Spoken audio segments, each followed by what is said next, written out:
The media is abuzz with the news that Tata Group is looking to buy stake in cash-strapped Jet Airways. But this is not the first time that India's most valuable business group has expressed its love for aviation.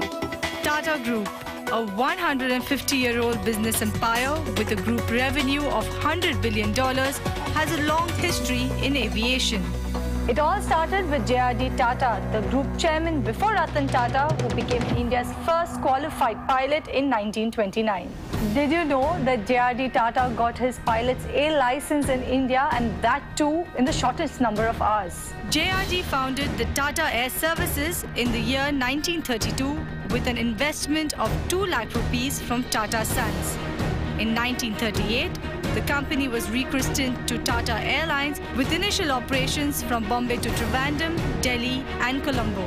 In 1946, after the World War II, Tata Airlines went public and became a joint stock company. And that's when it got its name, Air India. It was after independence that the government acquired 49% stake in the airline, and by 1953 took control of the airline from Tata Sons, making it India's first state-run aviation company. Even after this, the group did not lose sight of Air India. Ratan Tata, a trained pilot himself and also once the chairman of Air India, sought to buy the airline in the year 2000 in alliance with Singapore Airlines, but later aborted their plans. But the group's tryst with aviation did not end there. In 2013, a year after India liberalized their foreign direct investment in aviation, Tata's returned. Almost 60 years after his first airline was nationalized, but this time in joint ventures with international carriers.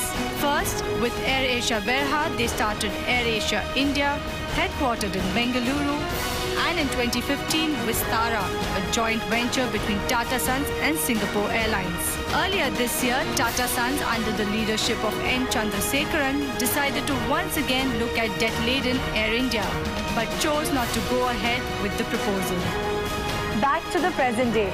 70 years after his first airline was nationalized and 6 years after it re-entered the market via joint ventures, Tatas are back, dominating the headlines all across the newsroom on their likely interest in Jet Airways.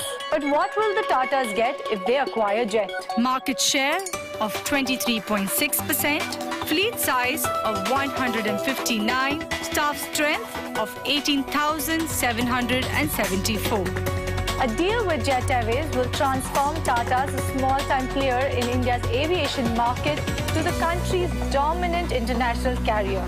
But like they say, it is undone until it's done.